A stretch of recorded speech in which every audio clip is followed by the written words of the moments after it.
എല്ലാവരുടെയും പാപ്പിച്ചായ. പാപ്പിച്ചായൻ അമ്മച്ചിക്ക് ഈ നേരം കൊണ്ട് ആ ബൈബിൾ അങ്ങനെ എടുത്തു വെച്ച് വായിച്ചൂടെ? കുഞ്ഞുനാള് മുതല് അപ്പച്ചനാണ് എന്നെ സ്നേഹം, സത്യസന്ധത, ആത്മാർത്ഥത എല്ലാം പഠിപ്പിച്ചത്. അപ്പച്ചൻ എപ്പോഴും പറയാറുണ്ട്, ലോകത്ത് വിനയുള്ള രണ്ടാളുകളേ ഉള്ളൂന്ന്. ഒന്നാമത്തത് മദർ തെരേസ, രണ്ടാമത്തത് ആരാന്ന് പറയാൻ എന്റെ വിനയം എന്നെ അനുവദിക്കുന്നില്ല. അയ്യോ, കറണ്ട് പോയി. നന്നായി. നുണ കേട്ടിട്ട് ട്രാൻസ്ഫോമർ പൊട്ടിത്തെറിച്ചതായിരിക്കും വൃത്തിയട്ടന്മാര്. അമ്മച്ചി, ഇച്ചായൻ കണി കാണാൻ പോയേക്കുമല്ലേ? ആ വട്ടം എന്നും ഉള്ളതല്ലേ. എന്നാ കണിതേ ഉമ്മർത്ത് വന്നേക്കുന്നു. അമ്മച്ചിയെ, എന്റെ കർത്താവേ, ഇതാരായത്? ഞാൻ ഓർത്ത് മോള് ഈ വഴിയൊക്കെ അങ്ങ് മറന്നു കാണുമെന്ന്. ഓരോ തിരക്കല്ലയോ അമ്മച്ചി.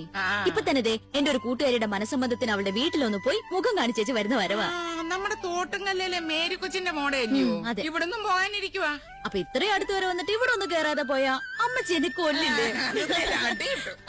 അപ്പച്ചൻ എന്തിയെ? അപ്പച്ചൻ കിടന്നുറങ്ങുക. പിന്നെ പാപ്പിച്ചായൻ ആരോ കാണുമെന്നും പറഞ്ഞ് എന്നും രാവിലെ പോണ പോലെ പോണ കണ്ടു. ഓ, ആണോ? അല്ല, ഇങ്ങനെ കൂട്ടുകാരുടെ മനസ്സമ്മതവും കൂടി നടന്നാ മതിയോ?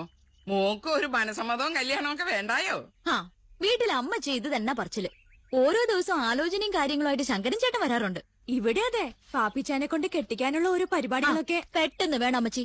പാപ്പിച്ചായനെ ശരിക്കും നിലയ്ക്ക് നിർത്തുന്ന ഒരു പെണ്ണിനെ കൊണ്ട് തന്നെ നമുക്ക് കെട്ടിക്കണം. ഈ നാട്ടിൽ നിന്നൊന്നും പോരാ, പുറത്തുനിന്ന് വല്ല കാശ്മീരിലെങ്ങാനുള്ള പട്ടാളക്കാരന്റെ മോക്ക് പിടിച്ചു കൊടുക്കണം. എന്നാലും ഒരു ചിട്ടിയൊക്കെ വരത്തുള്ളൂ. അയ്യോ, ഞാൻ ഇറങ്ങും അമ്മച്ചി, എനിക്ക് ഫസ്റ്റ് പീരീഡ് ഉള്ളതാ. മോളെ എന്തേലും കുടിച്ചു വെച്ചു? വേണ്ട അമ്മച്ചി, പിന്നെ ആവാം. ഈ കൊച്ചിന്റെ മനസ്സിലൊന്നുമില്ലെന്നാ എനിക്ക് തോന്നുന്നത്. അവൻ പിന്നെ എന്നാത്തിനാ എന്നും കണി കാണാനെന്നും പറഞ്ഞ് പട്ടി എന്തൊക്കെ പോന്ന പോലെ പോന്നേ?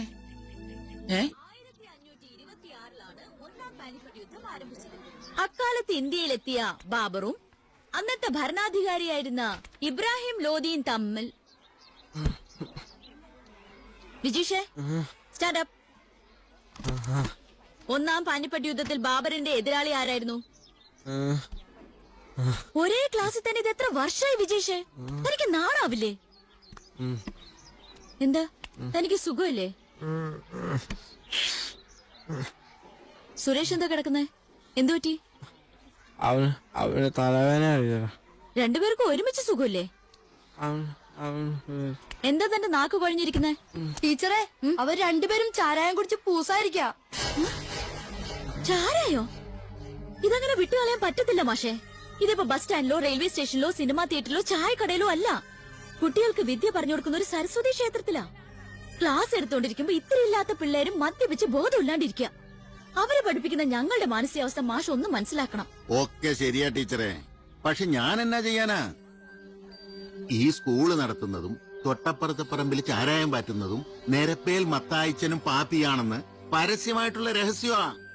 അപ്പൊ ആ വാറ്റ് കേന്ദ്രം മാറ്റാൻ നമ്മൾ ആരോട് പറയാനാ? ശരിയാ, അങ്ങനെ വല്ലതും പറഞ്ഞാൽ ചിലപ്പോ അവര് സ്കൂള് തന്നെ മാറ്റും. അവർക്ക് ഈ സ്കൂൾ നടത്തുന്നതിനേക്കാൾ ലാഭമാണ്. പാപ്പിച്ചായന്റെ ഭാഗത്തുനിന്ന് ചിന്തിക്കുമ്പോ ടീച്ചറുണ്ടായിരുന്നേ.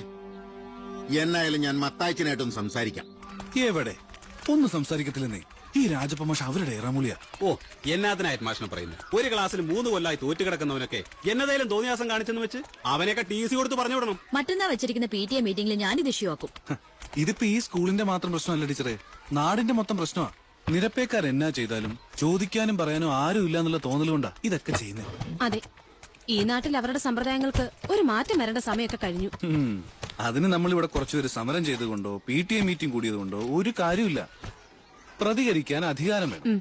അതുകൊണ്ടാ ഈ വരുന്ന പഞ്ചായത്ത് ഇലക്ഷനിൽ ടീച്ചർ തന്നെ നിൽക്കണമെന്ന് ഞങ്ങൾ നിർബന്ധം പിടിച്ചുകൊണ്ടിരിക്കുന്നേ. എന്റെ ജോലി പിള്ളേരെ പഠിപ്പിക്കില്ലല്ലേ മാഷേ? പിള്ളേരെ പഠിപ്പിച്ച് നന്നാക്കുന്ന ടീച്ചർക്ക് ഈ നാട് നന്നാക്കിയില്ല എന്നാ കുഴപ്പം? എന്നാ പിന്നെ ദാസം മാഷക്ക് നിന്നൂടെ?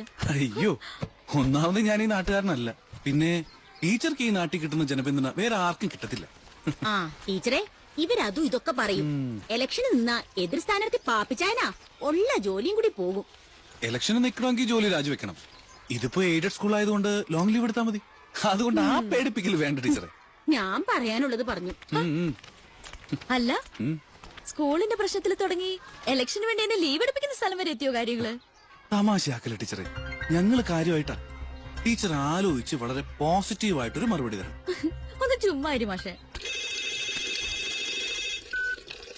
ഹലോ, ശൈലജയാണ് പാപ്പിച്ചായ.